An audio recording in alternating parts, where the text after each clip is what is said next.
안녕하세요, 유청호입니다. 오늘은 서울숲에 한번 와봤어요. 날씨가 갑자기 썰렁해졌죠. 가을이 이제 찾아왔습니다, 여러분. 가을 하면은 떠오르는 것들이 여러가지 있죠. 그 중에서 낙엽이 대표적일 텐데요. 그 낙엽과 관련된, 그러니까 낙엽 하면은 나무들 색색이 다 다르잖아요. 그것들을 고려하고 그 상태에서 서울숲과 함께 그 안에서 이루어질 수 있는 공간적 특성들을 반영해서 어떤 사진들을 찍을 수 있는지 한번 살펴보려고 합니다. 네, 먼저 서울숲에 대해서 한번 알아보려고 하는데요. 지난번 한번 말씀드린 적이 있습니다.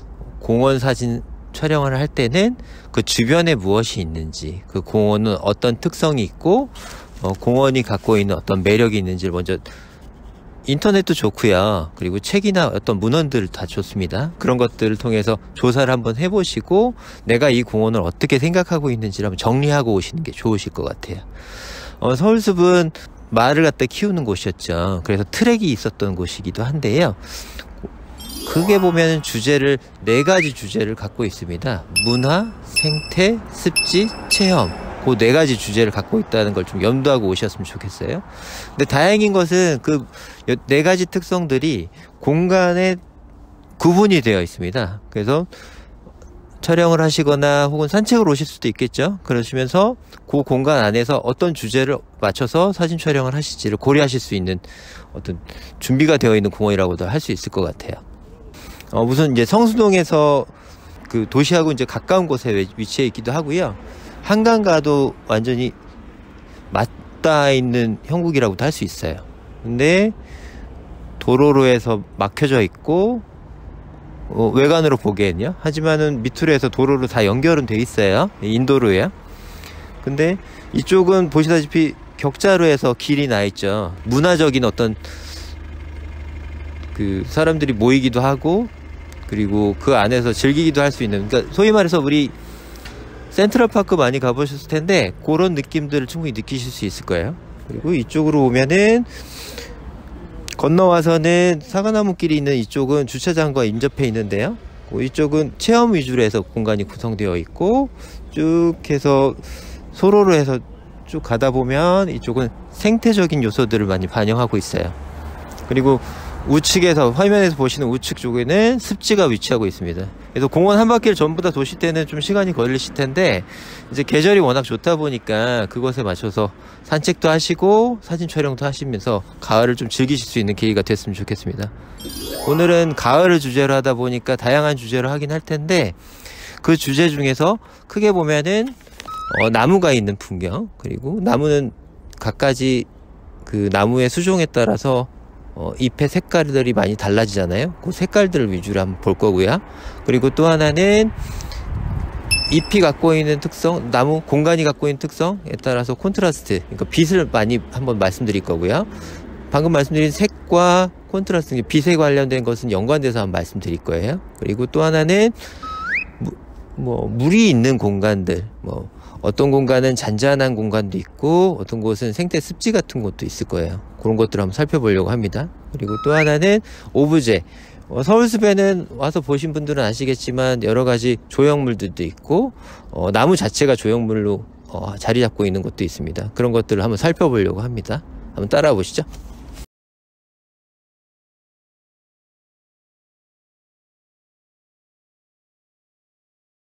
네, 첫 번째 공간인 달리는 말 조각상 앞에 와 있습니다. 여러분들 오시면은 제일 먼저 맞이할 수 있는 공간인데요. 이 공간에서 찍으시는 거는 보통은 말이 전부 다 나오게 촬영을 하세요. 근데 가을이 되면은 가장 먼저 떠오르는 것들은 파란 하늘이죠. 제가 계절별로 해서 빛에 대해서 드리는 말씀이 다 다른데, 가을은 특히나 콘트라스트가 강하고, 그 다음에 잎들이 붉거나 노랗거나 하는 발색들이 좋고요. 하부에 있는 공간들이 더 어둡게 보일 수 있는 여지가 있습니다. 그래서 이렇게 터져 있는 공간에서는 오브제들을 더 정확하게 찍을 수 있는 계기가 될 수 있을 것 같아요. 제가 여기를 굳이 처음으로 말씀드리는 거는 공간에 갔을 때 소위 말해서 뻔한 사진들도 필요하다는 거예요. 기록으로서나 기념적인 느낌으로 어떤 공간이 어떤 느낌을 대표할 수 있는지를 이곳은 말이 있었던 추억이 있는 공간이기도 해요. 그래서 직설적으로 지금 말을 표현하기도 했거든요. 근데 이런 것들을 처음에는 담아두시면서 아이스 브레이킹을 하실 수 있는 거죠. 말이 명확하게 보이실 거예요. 지금 말의 하단부 그림자 쪽은 더 진하게 보이고 밝은 데 쪽은 더 밝게 보입니다. 그걸 보고 이제 대비가 선명하다고 말씀하시잖아요. 근데 가을 같은 경우에, 지금 같은 경우에는 상이 더 선명하게 보일 때가 많으세요. 그러니까 이때를 놓치시면 안 됩니다. 그래서 제가 지금 섞어서 말씀드리는 거예요. 공간에 대한 이야기, 빛에 대한 이야기, 빛과 함께 색에 대한 이야기, 그리고 그 상을 촬영할 때 어떻게 생각해야 되는 이야기를 계속 섞어서 말씀드릴 거예요. 네, 앞으로 펼쳐질 공간들에서도 더 디테일하게 한번 말씀드릴게요. 네, 하나만 짚고 넘어갈게요. 빛의 방향을 유심히 관찰하시는 게 필요하다고 말씀드린 적이 있어요. 지금 뒤에 보이는 말 같은 경우에는 빛을 한번 잘 보실게요. 말이 있고 그 외곽 부분에 빛이 맺혀 있습니다. 빛이 이제 역광이죠, 흔히 말하는. 그러다 보면 이 마을이 어떻게 보일까요? 외곽 부분에 빛이 맺힘으로써 어떻게 보면 상이 조금 더 신비감이 있을 수 있고, 그것들이 뒤에 있는 배경 부분은 오히려 밝게 보이기도 하거든요. 그래서 배경과 분리하는 의미에서 역광이 유리할 수도 있습니다. 상을 어떻게 보고 싶은지를 먼저 상정해야 된다고 제가 누누이 말씀드리잖아요. 그래서 말을 어떻게 생각하는지 감정선을 생각하시는 게 더 좋으실 것 같아요. 지금 요 생각을 보시고 한번 따라 보실게요. 아주 간단한 예입니다. 말이 이번에는 어떻게 보이시나요? 배경하고 말하고 같이 묻혀서 소위 말해서 조화된다는 분도 계실 것이고, 말인지 뭔지 잘 모르겠다는 분도 계세요. 그러니까 사실은 어떻게 보면 주관적인 걸 수도 있다라는 것이 그거죠. 본인이 생각하는 주제가 어떤 것인지에 따라서 대상을 접하는 빛과 함께 엮어서 어떻게 본인의 자리, 그러니까 소위 말해서 포지션을 어떻게 가져갈지를 따지셔야 된다는 거죠. 지금은 제가 앞에 서 있지만, 말의 앞에 서 있지만 말의 뒤로 가면 어떻게 될까요? 빛을 맞이하면서 말이 빛으로 달려가는 느낌이 들 수도 있겠죠. 역광으로 촬영했을 때. 그런 것들은 본인의 상상력이 비롯돼야 된다는 거죠. 여름보다 가을은 해의 높이가 낮아요. 그래서 그림자가 길게 드리워져 있습니다. 제가 찍는 이 시간은 거의 정오에 가까운 시간입니다. 그럼에도 불구하고 그림자가 길죠. 그래서 요 그림자들을 잘 살피시고 그 안에 빛의 농도랄까요? 그거는 어떤 건지를 유심히 보시는 게 좋으세요. 이거는 카메라의 장비의 그 성능 같은 건 상관이 없어요. 빛을 얼마나 잘 보고 찍으시는지가 중요하다고 다시 한번 강조드립니다. 앞으로 이제 가보실게요.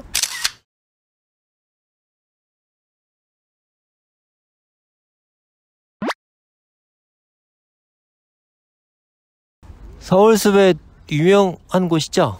거울연못의 앞에 와 있습니다. 지금 보시면 잔잔한 물에 비치는 반영들이 아마 보이실 거예요. 지금 바람이 조금 불어서 완전히 잔잔하진 않는데요, 물결이 있는 풍경도 되게 매력적이죠. 풍경들 자체를 담아내는 것도 좋고 이쁘겠지만 이 아래에 있는 물의 반영들을 촬영하시는 것도 되게 색다른 사진들을 만들어내실 수 있을 거라고 생각됩니다. 반영 찍으실 때는 최대한 카메라의 높이를 수면과 가까이 하시는 것이 촬영하시는데 유리하실 거예요. 뭐냐면 수면과 가까이 촬영했을 때 반영의 부피, 그러니까 반영이 비치고 있는 곳과 면적과 그 위에 원래 원상이 같이 함께 보이도록 촬영하시기에 유리하시거든요. 그리고 수직 수평 늘 말씀드리죠. 그 수직 수평을 맞추기도 좋고요. 그래서 이런 곳에서 찍으실 때는 카메라의 높이를, 인물사진 아닌 경우에, 인물사진도 마찬가지겠죠. 네. 색다르게 찍으실 때는 수직 수평 맞추시면서 쓱 지금 화면 내려가면서 보이는 상이 완전히 달라지는 것도 아마 느끼실 거예요. 그렇게 해서 색다르게 촬영하실 수 있을 겁니다. 네, 지금 현재는 이곳이 그늘져 있어요. 보시면은 약간 어둡다는 느낌이, 배경하고 비교했을 때 어둡다는 느낌이 드실 거예요. 지금은 아직 오전이기 때문에 해가 이쪽까지 완전히 비치지 않아서 그런 거고요. 그럴 때는 역광이니까 사진이 안 나올 수도 있거든요. 그러니까 의도했던 거에 비해서. 하지만 좀 발상을 다시 해보시면 지금 요런 정도의 구도에서 바라보셨을 때 이 밑에 지금 빛이 중간중간에 가지 사이로 비쳐들거든요. 그것들도 한번 유심히 관찰해서 보시면은 색다른 사진들이 만들어질 수 있다라는 거 한번 생각했으면 좋겠습니다. 모든 지금 제가 말씀드리는 게 빛과 관련되어 있어요. 공원의 특징을 빛과 함께 어떻게 찍을 것인지를 계속 고민하자라는 것을 계속해서 강조드립니다.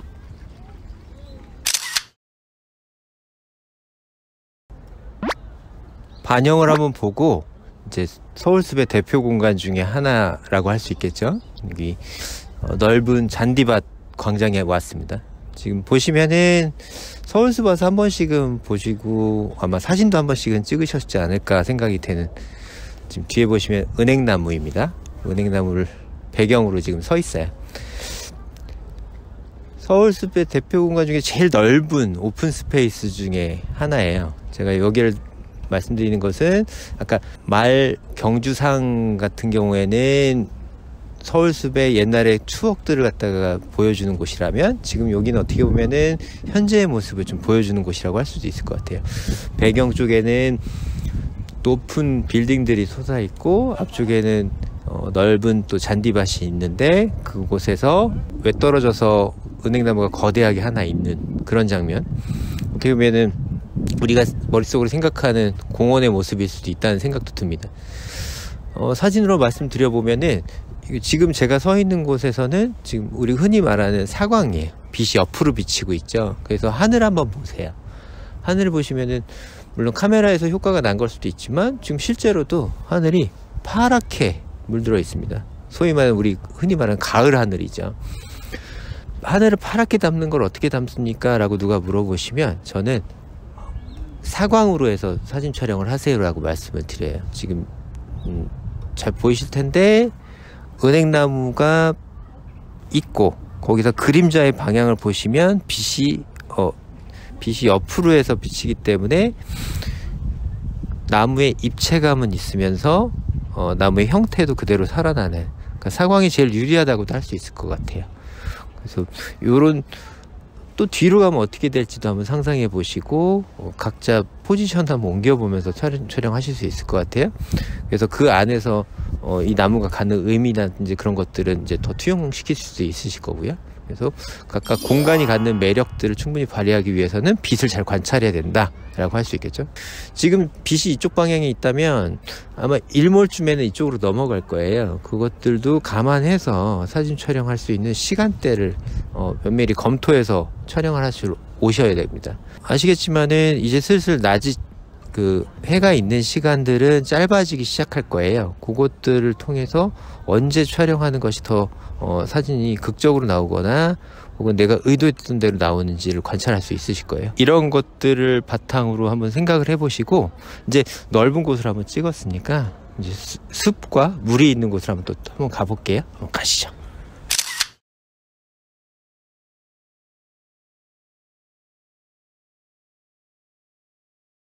걸어서 이제 연못으로 왔어요. 군데군데 노랗게 물들어가는 가을의 향기를 느낄 수는 있죠. 그래서 우선 공간의 구조를 한번 보시는 걸 추천드려요. 지금 같은 경우에는 가운데는 터져 있다시피 하고 양쪽으로 나무들, 그러니까 숲이 우거져 있는 형국이죠. 근데 거기서 하나 더 들어가시면 왼쪽 오른쪽에 있는 나무의 구조를 한번 보시는 걸 추천드립니다. 나무가 아치형으로 있는지, 계속 솟아 있는지, 그리고 밑에 덤불 혹은 관목들은 어떻게 있고 초하류들은 어떻게 나고 있는지를 구조적으로 한번 살펴보시는 게 좋아요. 근경, 중경, 원경에 대해서 배치를 어떻게 하는지에 대한 고려가 전체적인 맥락을 좌우하게 됩니다. 그러려면 계속 강조해서 말씀드리는 거 있죠. 본인이 서 있는 포지션, 그러니까 위치가 어디에 있는지에 따라서 굉장히 다른 시선이 될 수 있어요. 앞에 있는 어떤 피사체가 그 옆에 있는 피사체 혹은 뒤에 있는 피사체와 중첩을 시킬 것인지, 겹칠 것인지, 혹은 나란히 배치할 것인지를 꼭 결정하시는 거예요. 다시 한번 또 풀어서 말씀드리면, 앵글 상에서 겹쳐서 보이게 할 것인지, 나란히 보이게 할 것인지, 혹은 더 멀리 보이게 할 것인지를 고려하셔야 된다는 거예요. 조금 더 가까이에서 한번 볼까요?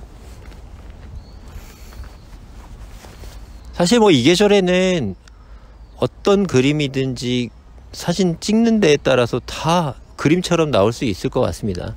하지만 조금 더 멋진 사진을 혹은 현장에 대해서 현장감을 더 살린 사진을 하고 싶으시다면 이렇게 근경, 그리고 요런 중경, 그리고 저 멀리 있는 원경까지 다 포함하는 사진이 어떻게 해서 구성하는 것이 좋은지 보시면 좋을 것 같아요. 지금 저를 촬영하는 이 구도는 가슴 높이에서 촬영하고 계시거든요. 그러면은 이 상태에서는 초하류들은 얼마나 크기로 담을 건지, 그리고 요 반영, 아까 우리 반영 많이 얘기했었죠. 요 반영에서 하늘 혹은 그 뒤에 있는 나무들을 얼마나 비출 것인지를 고려하시는 게 좋습니다. 그래서 위치를 고려하실 때는 저는 엣지, 그러니까 가장자리 부분에서부터 시작하시라고 말씀을 많이 드리는데, 지금 저 멀리 다리가 아마 보이실 수도 있을 것 같아요. 그 다리 쪽은 거의 이 공간의 중심부를 할 수 있으니까 공간 안에 들어가면 공간 자체가 보이기가 쉽지 않습니다. 그래서 우선은 지금 우리가 현재 서 있는 이런 가장자리에서부터 중앙으로 싸고 들어가면서 공간들을 갖다가 점점 느끼면서 촬영할 수 있는 그런 여건들을 만들어 나가시는 게 좋을 것 같아요. 지금 빛을 한번 볼게요. 빛은 제가 서 있는 위치에서 또 측면에서 와서 내려가고 있죠. 그래서 적당하게 그림자들이 나뭇가지 사이로 해서 비쳐 들어오는 것들이 보이고, 버들나무도 마찬가지죠.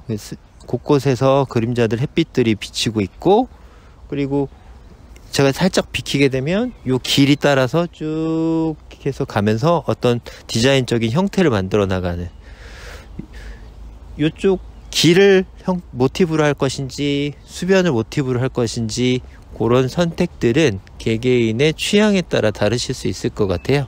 여러 가지 사진들을 찍으실 때는 다양한 시선으로 보시는 거를 적극해서 추천드릴게요. 네, 다양한 사진에 대해서 한번 말씀드렸었잖아요. 그런데 지금 제가 서 있는 자리는 어떠실까요? 단순히 파란 하늘만 나오는 건 좋을 수도 있어요. 그런데 요 나무의 구조라든지 공원의 곳곳에 있는 어떤 시설물이 될 수도 있고요. 그리고 의자가 될 수도 있고, 의자도 물론 시설물입니다만, 그래서 그런 것들, 그러니까 어떤 정물, 그런 것들을 이용해서 사진 촬영하는 것도 필요하다는 말씀 드리려고 지금 제가 이 자리에 섰습니다. 지금 보시면 제 머리 위로 아치형으로 해서 이제 나뭇가지가 펼쳐지잖아요. 그 안에, 틀 안에 풍경이 같이 있는, 소위 말해서 차경이라고 하죠. 그런 것들이 같이 보일 수 있는 자리가 어딘지를 한 번씩 살펴보시는 것도 추천드리고 싶어요. 지금 제가 살짝 한번 빠져서 한번 볼게요. 보시면 다리가 있고, 벤치도 살짝 보일 수도 있고, 밑에 있는 수목이라든지 연꽃도 표면 좋겠지만 지금 상태에서는 충분히 매력적이죠. 밑에 있는 반영들도 있고요. 그러니까 그런 것들을 이제 고려해서 사진 촬영을 하시면, 맨날 뻔한 사진 찍는다고 생각하실 수도 있는데, 그렇게 다양하게 변환해서 사진 촬영하시면 좋을 것 같아요. 그리고 또 하나는 랜드스케이프라고 하는 건 우리 가로 사진만을 생각을 많이 하시잖아요. 근데 가로만이 정답은 아닐 수 있습니다. 그래서 세로 사진도 한 번씩 찍어 보시고, 가로 사진도 찍어 보시고, 더 가까이 있는 물체도 한번 찍어 보시는 거 추천드릴게요. 네.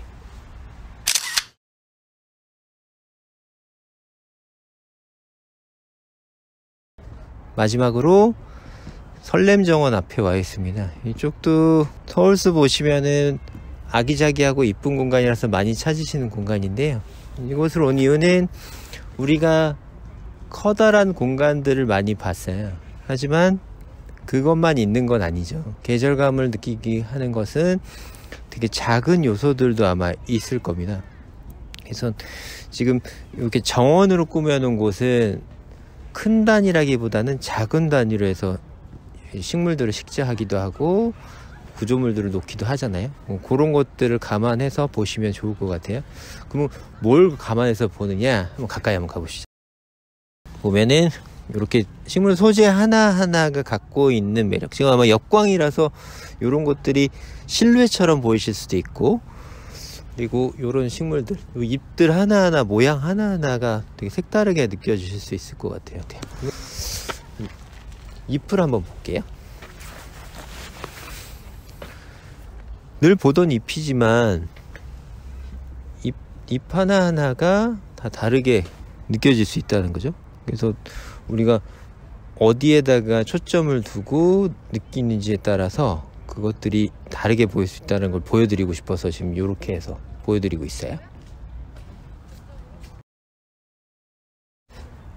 나무의 열매 보시면 어떨까요? 지금 억새가 있어서 가을이 충분히 느껴지기도 하고, 열매 보시면서 아, 계절감이 있구나 라고 느끼실 수 있을 것 같아요. 잎 하나만 담는 백과사전식의 사진보다는 이렇게 해서 뒤에 배경과 찍고자 하는 피사체, 주 피사체를 갖다 고려하시면서 촬영하시는 거를 당부드리고 싶어요. 우리가 지금 생태 도감을 만드는 건 아니잖아요. 그래서 하나만 아예 보이기보다는 배경도 어떻게 이루어져 있는지를 고려해서 촬영하셨으면 좋겠습니다. 네, 지금까지 가을 사진 찍는 것을 서울숲에서 한번 느껴본 시간을 가졌습니다. 어떻게 보셨는지 모르겠습니다. 빛을 고려해야 하고 그 빛과 함께 색도 고려하시면 좋고요. 그리고 각각 공간의 특성이 어떠한지를 미리 학습하고 공간에서 사진 촬영하는 방법들을 한번 각자 생각하고 있는 것들을 투영시킬 수 있는 그런 시간은 되셨으면 좋겠어요. 그리고 혹시 몰라서 또 한번 말씀드리는데, 빛의 방향을 많이 고려하자라는 거예요. 시간대를 잘 고려해서 촬영을 하자. 아침, 점심, 저녁. 우리가 흔히 아는 거지만 그냥 어디든 와갖고 그냥 가볍게 한번 찍어보자라는 느낌도 좋으시지만 부디 이제 이쁜 사진 혹은 원하는 사진을 촬영하시기 원하신다면 면밀히 한번 검토를 한번 해보시고, 새벽 시간대가 좋으실 수도 있고 한낮이 좋으실 수가 있고요. 그리고 저녁이 좋을 수가 있겠죠. 근데 그거에 대한 전제는 어떤 공간을 어떻게 담을지에 대해서 머릿속으로 한번 시나리오 한번 짜보시고 그렇게 해서 접근하시는 거를 당부드리고 싶어요. 가을은 특히나 각각 잎의 색깔들이 다 다르기 때문에 그 시간대에 따라서 그 빛이 더 발할 수 있는 시간들이 다르거든요. 그러니까 그것들을 한번 생각해 보셨으면 좋겠어요. 네, 그것도 하실 때는 저번에 말씀드렸죠. 보색 관계에 대해서도 한번 염두에 두시라고요. 그런 것들을 한번 고려하시면서 촬영하셨으면 좋겠습니다. 이제 계절이 바뀌고 있습니다. 그래서 건강 조심하시고요. 다음에 또 뵙겠습니다. 감사합니다.